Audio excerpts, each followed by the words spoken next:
topics and opinions expressed on the following show are solely those of the hosts and their guests and not those of W4WN Radio, its employees, or affiliates. We make no recommendations or endorsements for radio show programs, services, or products mentioned on air or on our web. No liability, explicit or implied, shall be extended to W4WN Radio, its employees, or affiliates. Any questions or comments should be directed to those show hosts. Thank you for choosing W4WN Radio. This is Beyond Confidence with your host, Divya Parekh.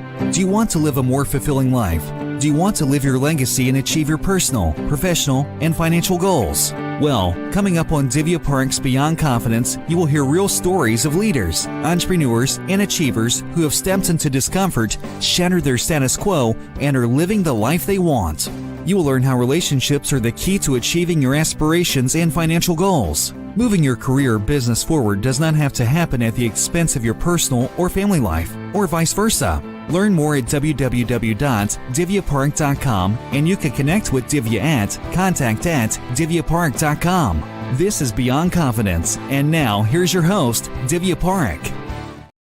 Good morning, listeners. So thrilled to be here with you today. So, continuing our trend, I want to share a kindness story of one of our audience who shared with me. So, I want to share a story about Jason. So, Jason is a young graduate who just graduated a couple of years back from college. He's an accountant. So, he's in a job where there is all heavy about numbers, and this is the tax season. And what he reached out and shared was that he saw that one of his colleagues, who is older than him, looked frazzled. And so John reached out to him and asked him what's going on. And his senior told him that he had just come back from paternity leave, had a new baby, and he was just trying to catch up. So John said, so that is John, his senior. So what Jason told John is would you be okay if you wanted to sit down with me? I can catch you up within a couple of hours and you don't have to kind of go through all your emails and all that. And because they were working on the same project, John was so grateful. And this is just a tiny little snapshot out of Jason's life. Yes, he gave his 2 hours. Think about it. Those 2 hours created such a blessing in someone's life. So Jason, I want to give you a shout out. Keep that beautiful trend going, keep that kind of circle going. So for those of you who have not got our books, we highly recommend Expert to Influencer and the Entrepreneur's Garden, because these books will change your lives. And recently, I just want to share one of our guests, actually. He teaches, in a college, and he's recommending our books to be part of the college curriculum. So thankful for a guest. So get our books.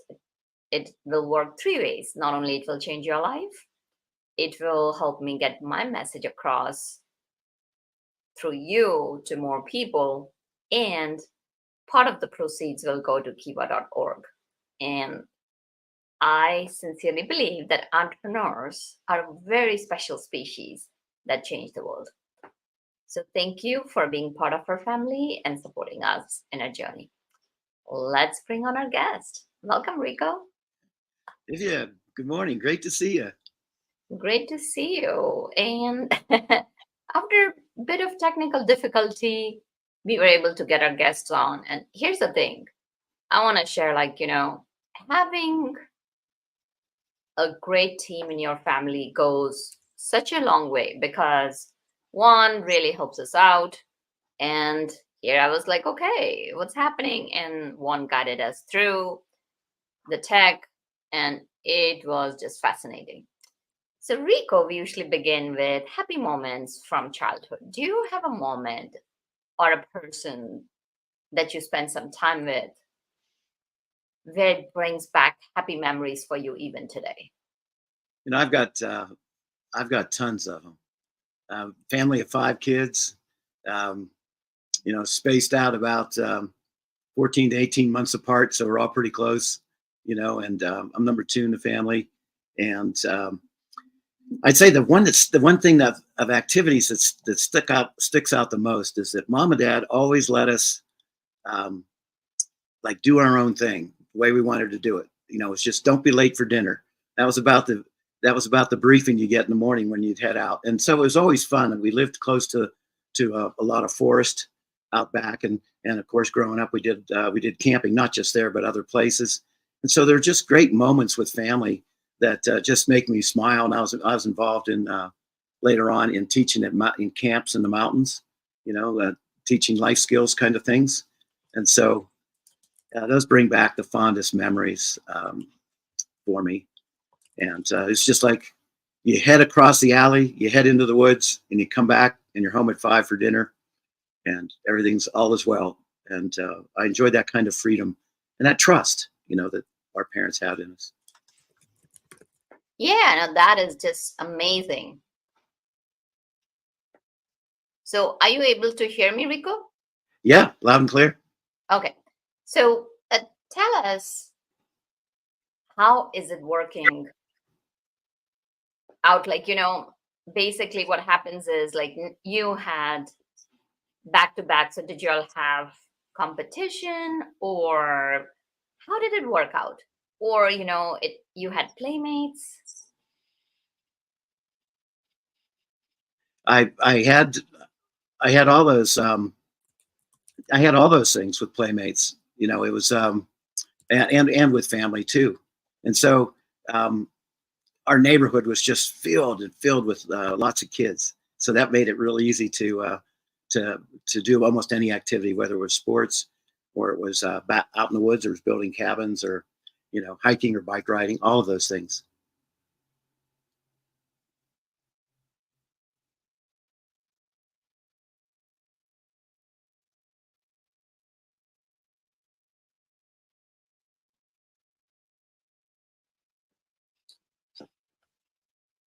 So we are having technical glitches. Or you had technical glitches on your end, I had on mine. We're all good. Yeah. So as you grew up, have you stayed in close touch with your siblings, and how's your relationship today?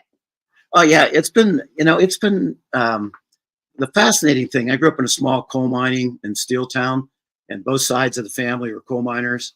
And I just loved, I loved going to visit my grandparents out, in the smaller mining towns that they were from.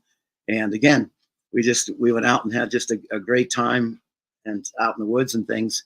And throughout grade school and high school, all of my friends, we're still very much in touch today. Although I live a couple thousand miles from where I grew up. It's we're still in touch today. And there were like 11 boys that were all in our grade school class, and we went to a Catholic grade school called Visitation, and we became known as the Visitation Boys because all of us stuck together just so tight, and we're still that way today, with in touch with each other. Well, that is awesome, because so many people are experiencing isolation and mental health issues, and that's because lack of social connectivity nowadays. And Yes. that's another story, and we'll kind of get into that choices as we go. So as you grew up, what interest did you have, and where did your life take you? My two biggest interests were art and aviation and airplanes. Man, I have a picture of me holding a small wooden airplane up, and I was probably like almost not even 2 years old, in my one hand.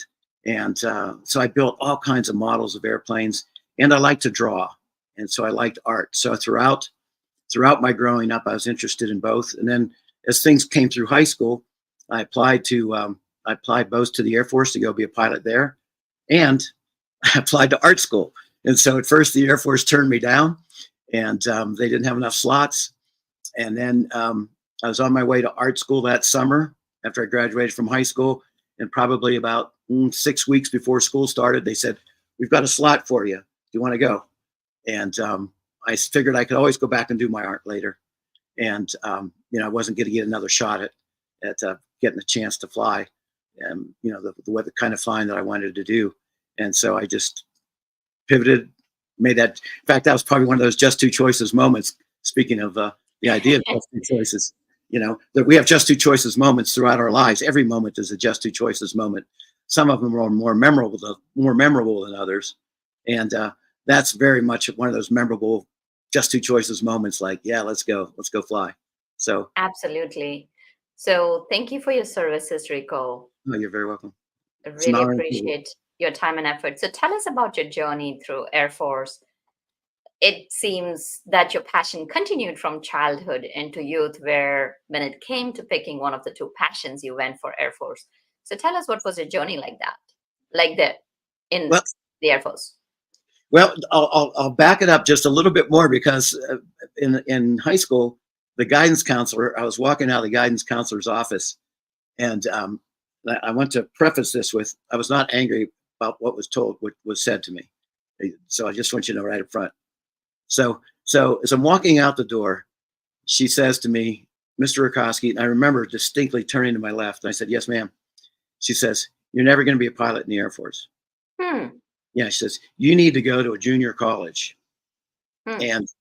And just as you're saying, I respectfully said thank you. And I remember turning and walking out of their office, and I went, "That doesn't sound right. I'm going to apply No. anyway. I'm going to apply anyway." And so Ah, another just two choices moment. And then when I hold my fingers up for the audience, the the index finger point up means the direction of what you want, and the other mhm. finger, the middle finger points down, which is the direction of what you don't want in life. And so that was one of my just two choices moments, where I went, that doesn't sound right. And I didn't listen to her. I listened to my own particular dream. Although at the time I was intimidated a little bit by, by an adult telling you, especially in a position like that as guidance. And Of so, course. so I walked out, and Mm. the, and the, she was right to a degree. Flight school did take a couple more tries, even though they gave me the opportunity to get into flow through the Air Force. I had to enlist. I still had a couple more application processes to go through over the next few years before I actually got into flight school. But all of those were just two choices moments too, because Right. yeah. So So as you continued your journey through the flight school, yeah, tell us, so where you mentioned something that, oh, she was right in that I would not. I You said something. So tell us a little bit more about that, because so well, many times what happens is that as human beings, we tend to focus on our negatives rather than our positives. So yes. tell us, what was it you hesitated there? So share with us, please. Oh, when I said she was right, I'm laughing. It's an internal laugh because it wasn't I thought it was I was getting straight in, but it was just the start of the Mm, journey. I had so in a way she was correct. I didn't get in immediately. I had to go through a few more hoops, but I got my foot in the door, and that mhm. was the biggest thing. And so that's why I'm kind of chuckling. She Got was it. right to a degree. And so going back to, flight school was the challenge for me. I almost got kicked out of flight school for being for motion sickness. So Mm, they only gave you so many flights that if you didn't, I was having motion sickness on the first couple of three flights, and they give you only a few flights before they start to consider washing. They call it washing you out of flight school. And so, just two choices a moment again. I changed my eating habits. I mean, I was eating thinking that, oh yeah, I'm gonna have bacon and eggs, and you know, I'm gonna have all this good food, and orange juice and cereal before I go fly. And I found out, I needed for me, I needed some dry toast, just something in my stomach, so that I didn't have a whole lot sloshing around down there, you know, and in a good humor. I mean, right. this is a pilot way of looking at things. They say the best thing if you have motion sickness when you fly is to eat bananas, Hmm. because it's not for the potassium; it's because they taste the same when you eat them, as well as if you happen to have motion sickness. It's going to be the same flavor, and so you might as well just eat a banana first before you go fly if you have motion sickness. Oh, that's a great tip. So this is what I'm seeing is that determination within you. So, you had blocks, you Right. had roadblocks and adversities, like, your teacher not telling you. And that's one of the things as adults, it's so important. We may not realize it. Children look up to us, watch your words. And I've heard this time and time again, and it has happened in my life too. Oh, you're not going to amount to anything. Or, Yeah. watch what you're saying to somebody else. And you defeated all the odds. So not only you had to jump through hoops, and now you're finding the motion sickness, you figured that out. So like, did you have even more hiccups, or was it a straight ride after that? Well, for me, I find, I think I'm an artist at heart. And so being involved with all the math and science, um, it was a challenge for me. And that was a challenge for me in high school and in college, math and science. I did okay, but I really had to work at it to get decent grades in those subjects. And so you can imagine, here I was thinking, oh, I'm going to art school. I'll never have to be involved with physics and chemistry and, all these other types of things again. And now I'm full into aviation, which is, there's not an art part of aviation where they teach you to draw. There's just the science and the math part of it. And so now I was immersed in the science and the math. And so, it took me longer to study to get some concepts than it took others, but it's not graduation day is graduation day. It's not this getting your wings is what it's about. So my point being that when it came to the math and science, so it took me longer than it took other people to study, to get the same kind of 3D concepts that you have to figure out when you're flying, the way you have to be able to see things three-dimensionally, more so than if you're just driving a car, because you're above the ground. You have a lot more depth perception, things you have to figure out. And the same when you're up in the air and you're flying with another airplane doing maneuvers. It's all 3D in your head, and you have to be able to, understand geometry and your angles with other airplanes. And so that was a whole new world for me compared to I bet. compared to the art. And again, that one thing is popping out, that there were deterrents, and your determination did not worry about the deterrence. You continued on your path. You had that goal in your mind. So you Right. graduated from flight school. Tell us, like, how many years did you serve? What were your experiences? What were your lessons learned? Well, I spent active duty full time 11 years, and Wow. so I started off actually as a maintenance guy before I got into flight school. So again, this was part of that process, Mm-hmm. because what happens sometimes in the airline industry too is, there's, or any job, any career, there's supply and demand. And if you hit the cycle at the wrong time and there's too many pilots, for example, then the Air Force, so I hit a cycle at first where there were too many pilots. And so they were letting pilots out. So that delayed my flight school again. And then about 2 years later, all of a sudden the Air Force said, man, we're really short pilots. And now there was an opening, and I was ready. I was ready to go to flight school. So that's kind of the way the process works. So I started off as a maintenance supervisor Mm-hmm. on large jets, large cargo jets. I did that for a couple of years, which was really good for getting you oriented. The way I see it is that every person is an essential part of the whole system, because if it's not there, you just cannot function. Like, you cannot if nobody's guiding you, if there's nobody checking the aircrafts, you don't know if the aircraft is doing well or not. So every person is the key piece of the thing. So for example, I'm just going to take example as you're sharing, right, Sure. from maintenance supervisor. So yeah, please continue. Oh, well, you're exactly right. You're hitting the nail on the head. I think that was one of the best benefits for me going to flight school, because when I walked out in the flight line to go fly an airplane, I had this situational awareness of what was going on with regard to the maintenance around the airplane and the people. And, I was familiar with talking to the mechanics. If you came in and you were just going to be a pilot and you had none of that background, then it would take a little bit more time to assimilate that, because you just go out and you get in the jet and you go do your job, and you take you get your instruction, you come back, but you really don't understand how that whole system works on the ramp. Just like if you're you're waiting to board an airplane at an airport, you see all this activity that's on the ramp, all the baggage claim, all the provisioning, all the mechanics, and all these people that are just running around the airplane doing who knows what. I had that experience first. So I had that much broader perspective and much more appreciation for what it took Absolutely. to prepare for the airplane to fly. So, as you moved on after your flight experience and all that, what would you say were a couple of lessons that you have carried even till today? Well, I started off, I wanted to be a fighter pilot right off the bat. This is one of the biggest, one of the, I think, most fun lessons. And at the last minute, I changed we call them dream sheets. You fill out what you want, but you're going to get what's available, for airplanes.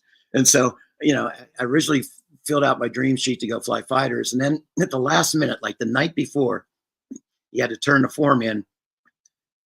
I got hit with this. I'll be just very candid with everybody. It was just a really powerful intuition. Something hit me really powerfully. Said, you need to fly transports. Don't fly fighters first. And so I switched it. And so I had 6 years of flying around the world. I mean, I got to see, literally all over the world. Just didn't get to Antarctica, but got just about everywhere else. And so I'm, in addition to being an artist and a pilot, I also love to travel, but I also love the intensity and the thought process that goes with being, flying fighters. So I'm probably 60% fighter pilot, 40% travel the world kind of guy, maybe 55-45. It's real close. And so the transport part really, really gave me the opportunity from 38,000 feet, 40,000 feet to be out over the Indian Ocean, going between Diego Garcia and the African coast, going back to Nairobi. You got to see things that you just, they're unfathomable, especially at night when you get to see the stars, in the middle of the night, and you turn the lights down in the cockpit and you look up and it's just awe-inspiring. And so those kinds of experiences would not have been part of who I am if I hadn't had those first. And then, flying fighters is a different game altogether. Mm-hmm. So, coming back to the two choices, right? Like we have talked about several choices that you had to make. So there are so many stories that outside people tell us. And when I say outside, it can be society, it can be people in your sphere, it can be environment, it can be political, it can be societal. It can be so many different things. There is one story that is percolating from externally, and then there is one story percolating from within that we create. So tell us more about those things and how did you arrive? How can people change that story? It's you change it by choice. The thing is that from my perspective, from the things that I've learned, and this is something I'm still learning, Divya, we let external circumstances determine sometimes what our choices are going to be, as opposed to we let the conditions drive the way that we feel in terms of what we want. And so if we have an illness, for example, we have the tendency, humanity has a tendency to focusing on, what's not working. I have this illness. How am I going to get away from this illness? Or I didn't get the job that I want. How am I going to get the job that I want? We focus on what's not working most of the time, instead of giving the attention the majority of time, as you talk about, and on your show so much, life's about what you want. It's not about what you don't want, And so if I can just show you this, and show the audience this, every moment there's just two choices, and these are the just two choices. You either make a choice toward what you want, or you make a choice toward what you don't want. And most frequently, most people talk about what they don't want, and you have to flip that around and start to learn to talk about what you do want, because what you do want is what energizes you or all of us vibrationally to be able to attract. We're like walking magnets. And so we want to vibrate. We want ourselves to vibrate with and to be excited about what we want instead of about what we don't want, so that we attract what we want. And so just your choices philosophy, just like you talk about so much, you want to be able to live the life that you want. And the only way to live the life that you want is you got to make that choice every single moment. It's like if you want to have those six-pack abs and you want to be totally fit, and you get there, the next day they start to sag on you unless you do those similar kind of workouts. You're going to, what you don't use, you lose. And so we have to remember that. Very true. And you're right on the mark about learning. The way I see life is that we'll be learning, till the life continues, till you're living. There's always something to learn, because I don't know if it was Socrates or Aristotle, don't remember who said that the more I know, the less I know. At least that's how I feel it. So tell me, there are a lot of myths around choices. What are those day-to-day myths? I think the biggest myth is probably this feeling of being stuck. So, whether it's a health issue or it's a relationship issue, or a finance issue, sometimes we feel like we're stuck. And when you know that there are just two choices in every moment, then you understand that feeling stuck is a choice. So if you can feel stuck, then why can't you feel unstuck? So, and which goes back to, again, the focus. I'll hold it up again, which goes back to, if you're stuck, you're focusing on what you don't want. So if you don't want to be stuck, then let's focus on what we want. And everybody goes, oh, that sounds kind of Pollyanna. Why should I do that? Well, you got stuck to begin with because you let that one thought develop into 2 thoughts, develop into 10 thoughts, develop into 20 thoughts about being stuck. And you got that momentum going for you. And that's the way that you get unstuck. It's one choice at a time, because the only time we have is right here, right now, in this present moment, to use our choice. That comes down to, how do you use your just two choices? And like Yoda, Yoda and Luke Skywalker were having a conversation one day, and Luke Skywalker says, "Is the dark side stronger?" And Yoda says, "No, it's quicker, it's easier, it's more seductive. It's quicker, it's easier to just do the same old thing that you've always been doing before about what you don't want. It's quicker and easier to just eat that full dessert. It's quicker and easier to just, not pay attention to where your money is flowing. It's just a habit that that all of us have developed in these different areas. And so the way to turn that habit around to be unstuck is to make an unstuck choice, one at a time. And then eventually you build that momentum the other direction. So that's one of them is feeling stuck. Another one is, people say, I got to break a habit. It's a common phrase. Well, when you know just two choices, you never have to break a habit. You just have to start a new habit, right? So I'm not going to break the habit of being overweight. I'm going to start a new habit of being the weight that I want to be, because you're talking about what you want. So those are 2 of them. And I have a third one if you'd be interested in hearing it. Sure. Yeah, the third one is that there are more than just 2 choices in every moment. And there are more options, but it's always a just 2 choices situation. So let's just say you go out to dinner and they walk up to you with a dessert tray, and it's got 5 items on it, 5 options on it, right? Mm-hmm. What's the dessert question is, the first question is, just 2 choices. Am I going to have dessert or not, right? Well, I have dessert. Okay, we skip over that, but that's a just 2 choices moment, right? Now the next one is, let's say the 5 items on the food tray, on the dessert tray, are hot fudge sundae, chocolate cake, cherry pie. You're making my mouth water. Delicious cookie of some kind, and then a fruit. Now I'm speaking for myself. Everybody goes about their just 2 choices in a seamless sequence differently. I love sweets. Okay. I love chocolate. So my just 2 choices, my first just 2 choices moment is, the mind breaks things down into 2 categories, sweet and unsweet, or not so sweet. So the cookie and the fruit, they're off the tray as far as I'm concerned. Okay. So now I'm down to 3 things. I'm down to chocolate cake, hot fudge sundae, or cherry pie. I love chocolate. So cherry pie goes off by itself, just 2 choices. But I leave the 2 together, the 2 really sweet things together. And now I'm down to just 2 choices. Hot fudge sundae, chocolate cake. Hot fudge sundae usually wins in my case for me. But everybody goes through that process differently. But it's a seamless sequence for all of us. It just happens that fast. And we're born making choices, just like, I guess we're not born breathing. We get slapped first to get breathing. and get everything up and running. But we're born making choices, and so it's the core function of what we do. Absolutely. Some great nuggets over there. So tell us, Rico, as far as the survey you had done with celebrities, tell us a little bit more about that and what did you learn from it?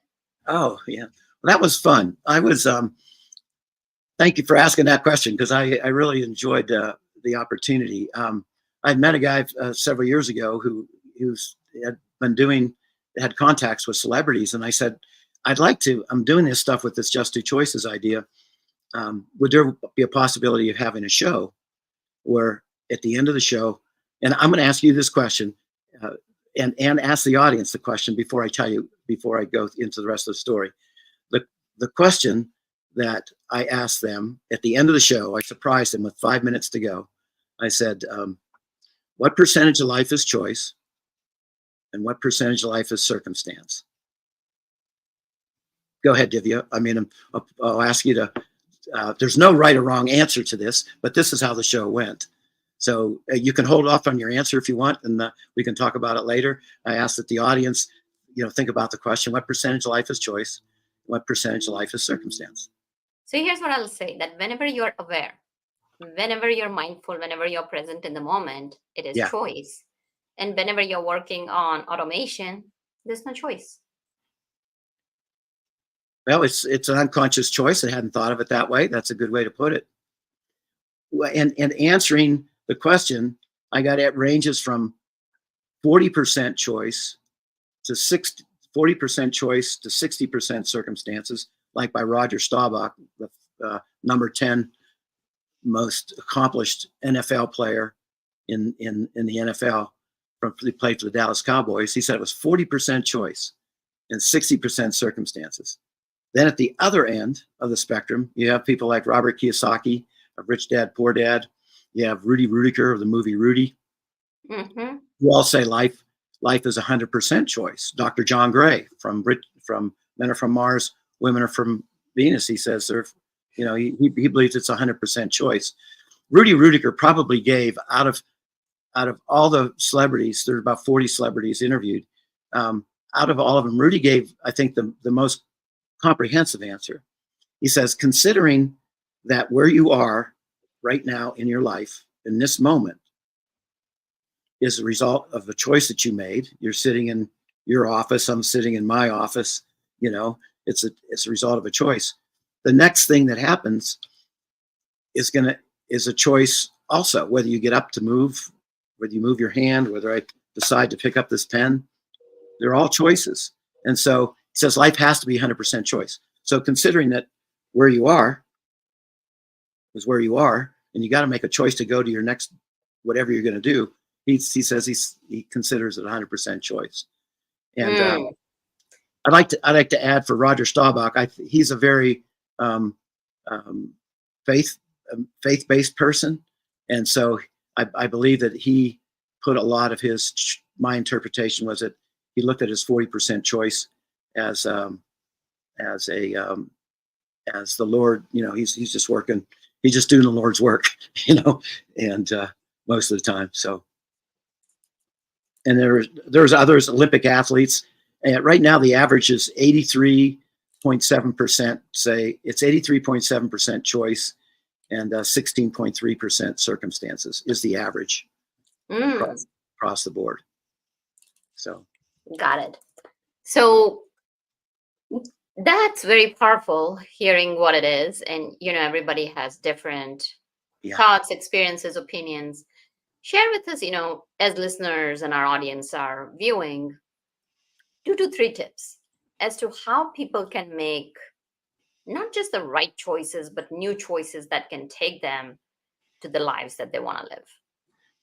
I like the way you said that too, because it's true. It's about making new choices. It's about making new and better choices. And again, I won't hold the diagram up again, but every moment is toward what you want or what you don't want. And your new and better choices are toward what you want. And so I have 3 simple phrases that I use for myself, and I just laugh most of the time when I so the quickest one is I remind myself I choose to. See, we don't use the word choice in our language very much. because everything's a choice. It would be in every sentence. I choose to look into the screen. I choose to raise my right hand. I choose to, everything's a choice. And so we skip over the word choice. Shakespeare doesn't say choose to be or choose not to be. Right? It's to be awkward. or not to be. Yeah. Right. It's just awkward to put choice into every sentence. And so we skip over the word choice, and you sometimes when you skip over things, they become things that you don't that don't come into your awareness. So to raise the awareness, like you were talking about earlier, to raise your awareness of your choices, my first phrase I usually say is I choose to. I'm choosing to do this.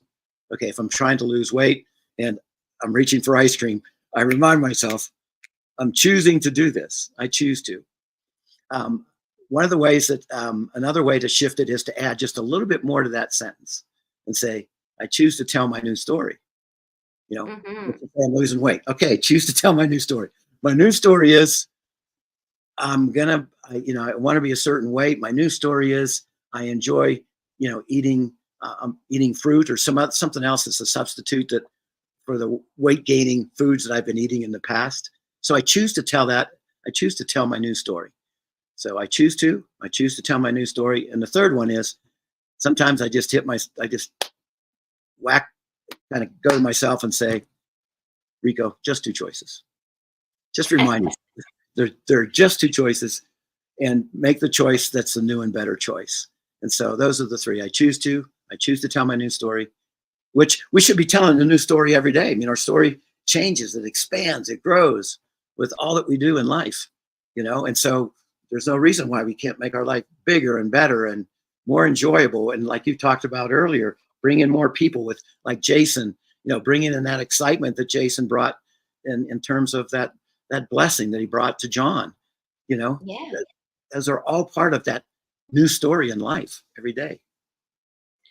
That's beautiful. So you have shared some very simple perspective with us and given us a different way of looking at life and, simplifying it rather than making it complicated.